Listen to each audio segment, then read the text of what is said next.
আসসালামু আলাইকুম গাইস, আপনারা কেমন আছেন? আমি তো আলহামদুলিল্লাহ ভালো আছি। তো চলে আসলাম, সকাল 10টা বেজে গেছে। তো রান্না বান্না বসাবো। তো সকালে ঘুম থেকে উঠে সংসারে আরও কাজ থাকে। তো রান্নাটাই মূলত একটা কাজ না, আরও অনেক কাজ থাকে। তো উঠে সেই কাজগুলো শেষ করে তারপরে রান্নাঘরে ঢুকতে হয়। ঢুকে রান্নাটার আয়োজনটা করতে হয়। তো আমি লতি রান্না করব। সকালবেলা করলা আর লতি আনতে বলছিলাম ওর বাবাকে। তো করলা নিয়ে আসছে। আর আমরা এই লতিটা মূলত বেশি একটা খাই না। আমরা খাই মোটা যে লতিটা, সেটা একটু হালকা মিষ্টি মিষ্টি লাগে, বাচ্চারা খায়। আর ওই লতিটা একদম গলা ধরে না। তো এই লতিটা নিয়ে আসছে। তো একটু ভাপ দিয়ে নিছি, দেখি খাওয়া যায় কিনা, রান্না করব।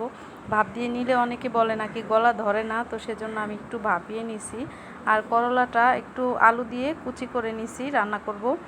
তো সব কিছু মিলিয়ে আজকে রান্না করব 3 পদ। ডালটা, কালকের ডাল রান্না করা আছে অনেকটা, তো সেটা রয়ে গেছে। তো ফ্রিজে রেখে দিছি, সে ডালটাই বের করে নিব। আর এখানে আমি করলা ভাজিটা বসিয়ে দিতেছি। তো করলা ভাজি করতে হলে একটু পেঁয়াজটা বেশি করেই নিতে হয়। যে করলা ভাজিটা যারা পছন্দ করেন না, তারা এভাবে বেশি করে পেঁয়াজ দিয়ে করলা ভাজি করে খেয়ে দেখবেন, ভীষণ মজা। গরম ভাত দিয়ে তো কি বলবো, আপনি একবার খেলে বুঝতে পারবেন যে কতটা মজা। আর আমি যেভাবে ভাজি করছি সেভাবে ভাজি করলে করলা কিন্তু অনেকটা তিতা হয় না। তো অনেকে লবণ দিয়ে করলাটাকে হাত দিয়ে চটকে তারপরে ভাজি করে, কিন্তু ওইভাবে ভাজি করলে করলা থেকে কিন্তু অনেকটা ভিটামিন চলে যায়। তো ওটা খেয়ে তেমন একটা শরীরের জন্য লাভ হয় না, আর ক্ষতিও হয় না। তো এইভাবে ভাজি করলে করলাটা পুষ্টিগুণটা ভালো থাকে, খেতেও ভালো লাগে, আর আপনার শরীরের জন্য উপকার। তো আমি আলু কুচি করে আর করলাটা কুচি করে ধুয়ে পরিষ্কার করে নিছি। আর এইভাবে আমি সবসময় করলা ভাজি করলে 4 থেকে 5 মিনিটের জন্য একটু ঢেকে দেই, জাস্ট পানিটা একটু হালকা বের হলে তারপরে আমি ঢাকনাটা নামিয়ে নিই। তারপরে এই ঢাকনা ছাড়া ভাজি করি, তো করলা টাড়তে তো হয় না এইভাবে। তো আমি যেভাবে ভাজি করছি, কিছুটা ভাজাও না, কিছুটা কাঁচাও না। তো এরকম থাকলে গরম গরম ভাত দিয়ে ভালো লাগে। আর যারা এইভাবে না খান, তারা আরেকটু ভাজা ভাজা করে নিতে পারেন। সেভাবে করে নিলেও খেতে কিন্তু অনেকটা মজা হয়। তো আমি এখানে 4-5 মিনিটের জন্য ঢেকে দিছি। তো ঢাকনাটা খুলে নিলাম। আর পাশের বাড়ির ভাবি সেই দিন আমাকে শাক দিয়েছিল। তো সেই শাকটা, মিষ্টি কুমড়া শাকটা আমি রেখে দিছি। তো সেটা আজকে শুটকি দিয়ে রান্না করব। আর লতিটাকেও শুটকি দিয়ে রান্না করব, কারণ লতি শুটকি দিয়ে আমার কাছে বেশি ভালো লাগে। চিংড়ি মাছ দিয়ে ভালো লাগে, কিন্তু আজকে চিংড়ি মাছটা শেষ হয়ে গেছে, সেজন্য শুটকি দিয়ে রান্না করব। তো বাচ্চারা লতিটা খাবে না, শুটকি দিয়ে রান্না করলে আমি আর ওর বাবা খাবো। আর শাকটাও শুটকি দিয়েই রান্না করব, মিষ্টি কুমড়ার শাক। তো শাকটাকে আমি আলু দিয়ে একটু শুটকি দিয়ে রান্না করব। শুটকি দিয়ে আমার পছন্দ, শুটকিটা আমার অনেক পছন্দের শুটকি। তো শুটকির আপনি যে কোনো খাবার দিবেন আমাকে, আমার সেটাই ভালো লাগে। শুটকির ঘ্রাণটাই মূলত আমার অনেক ভালো লাগে, অনেক পছন্দ। তো শুটকি দিয়েই ভাবতেছি রান্না করি। তো ভালো লাগবে রান্না করলে, আজকে একটু পেট ভরে ভাত খাবো। তো করলা ভাজিটা এই যে এরকম হয়ে গেছে। আর আপনারা চাইলে আরও একটু ভাজা ভাজা করে নিতে পারেন, তাহলেও ভালো লাগে। যারা এইভাবে না খান, তারা ভাজা ভাজা করে নেবেন।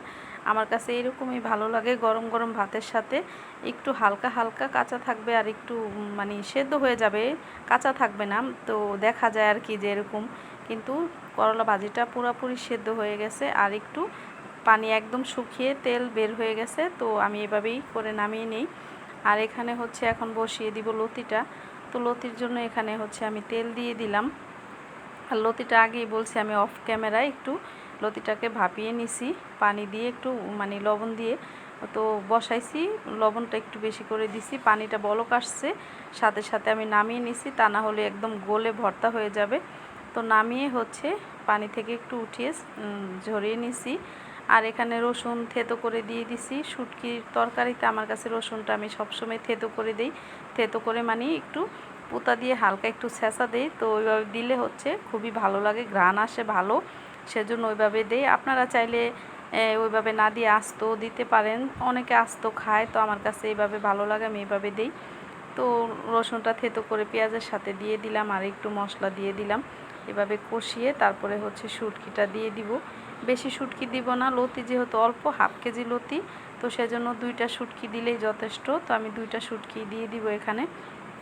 শুটকিটাকেও আমি ধুয়ে পরিষ্কার করে ভালোভাবে নিয়ে আসছি। তো শুটকিটা কষিয়ে লতিটাকে দিয়ে দিব। আর আজকে রান্নাবান্না এগুলোই করব, বেশি কিছু করব না।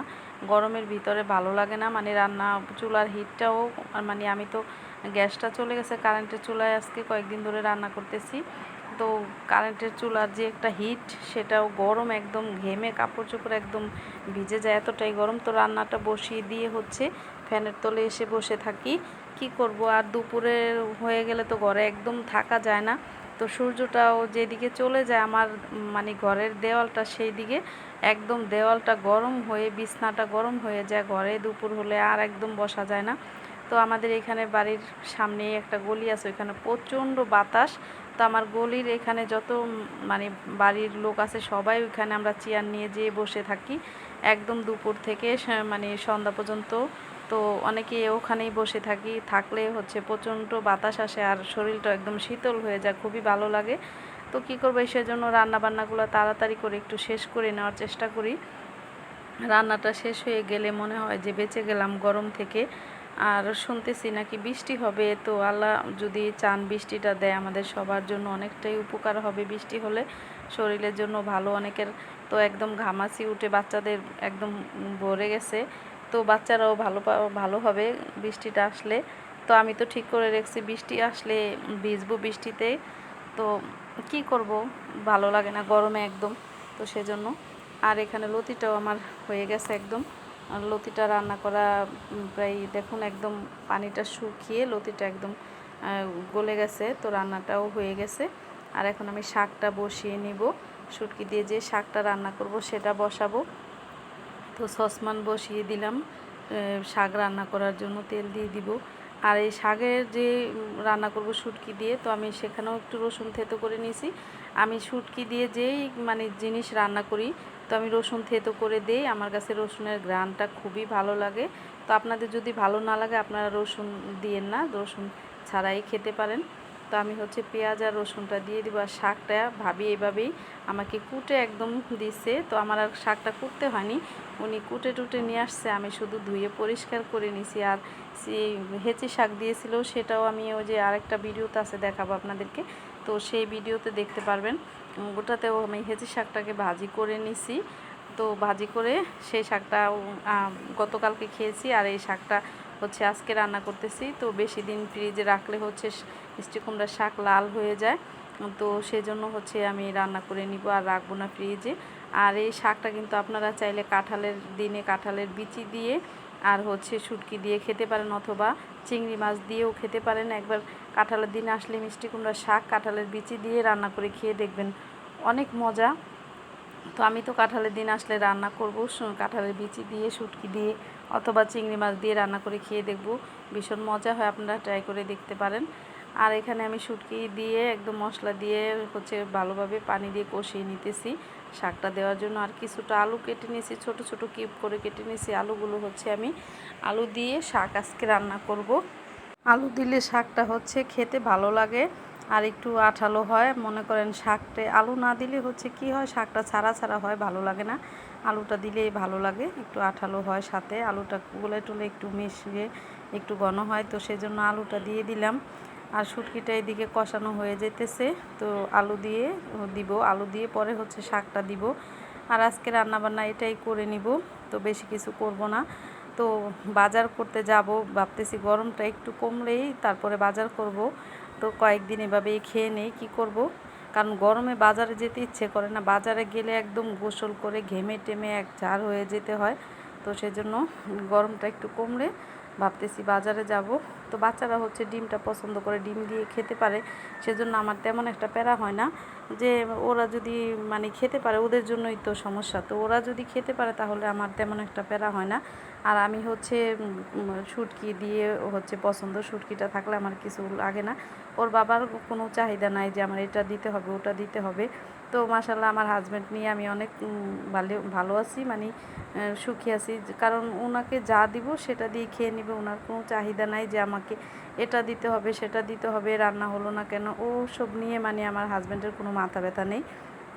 তো যেভাবে রান্না করি ও সেটাই খেয়ে নেয়, মানে লক্ষ্মী সোনার মতো কোনো কথা বলে না। তো যাই হোক, শাকটা দিয়ে আমি হচ্ছে রান্নাটা করে নিব। তো ভিডিওটা ভালো লাগলে একটু বেশি বেশি করে শেয়ার করে দিবেন। আমার ভিডিওটা কি আপনারা বলেন তো এতটাই খারাপ হয় যে আপনারা একদম শেয়ার করতে চান না? আমার ভিডিওটা কি দেখতে খুবই বাজে হয়? তো আমি তো দেখি আমার থেকেও অনেকে ভিডিও করে এরকম। তো সবার ভিডিওটা যদি শেয়ার করা হয়, আমার ভিডিওটা কেন আপনারা শেয়ার করেন না? একটু শেয়ার করে দিবেন। তো শেয়ার করে দিলে ভিডিওটা সবাই দেখতে পারবে, সবাই দেখে হচ্ছে লাইক কমেন্ট করবে, শেয়ার করে দিবেন। তো শাকটা হয়ে অনেকটা সেদ্ধ হয়ে গেছে। আর ভিডিওটা ভালো লাগলে শেয়ার করে লাইক কমেন্ট করে দিবেন। আর পেজে দেখে থাকলে ফলো দিয়ে লাইক দিয়ে সাথেই থাকবেন। আর এখানে দেখুন শাকটা একদম সেদ্ধ হয়ে গেছে। আর আমি কাটাও দিয়ে একটা শুটকির যে কাটা সেটা একটু তুলে নিতেছি। তুলে নিলে কি হয়, কাঁটাটা আর মুখে পড়ে না। তো এটা হচ্ছে বাঁশপাতার যে শুটকি, আমাদের দেশে ফেওয়া শুটকি বলে, বাঁশপাতার শুটকি দিয়ে রান্না করতেছি। সেই শুটকিটা ঘ্রাণ বেশি, সেজন্য সেটা দিয়েই সবসময় আমি রান্না করি। এই শুটকিটাই ভালো লাগে। তো কাটা মানে যখন কষানো হয় শুটকিটা, তখন হচ্ছে কাঁটাটা বের হয়ে যায়, আলাদা হয়ে যায়। তো সুবিধা হয় কাঁটাটা হাত দিয়ে তুলে নিতে। তো আমি যেভাবে তুলছি আপনারা কিন্তু সেভাবে তুলবেন না, তাহলে হাতে কিন্তু ভাপ লাগতে পারে। তো আমি হচ্ছে খুন্তি দিয়ে একটু সাইডে এনে তারপরে হাত দিয়ে উঠাইছি। আপনারা খুন্তি দিয়ে উঠিয়ে নেবেন, এভাবে উঠালে হাতে ভাপ লাগবে। তারপরে বলবেন যে ওই আপা যেভাবে উঠাইছে দেখে উঠালাম, তো হাতে ভাপ লাগছে, তো আমি সেজন্য বলে দিলাম। আর শাকটাও একদম পানিটা শুকিয়ে সুন্দরভাবে হয়ে গেছে। তো শেষ করে দিলাম ভিডিওটা।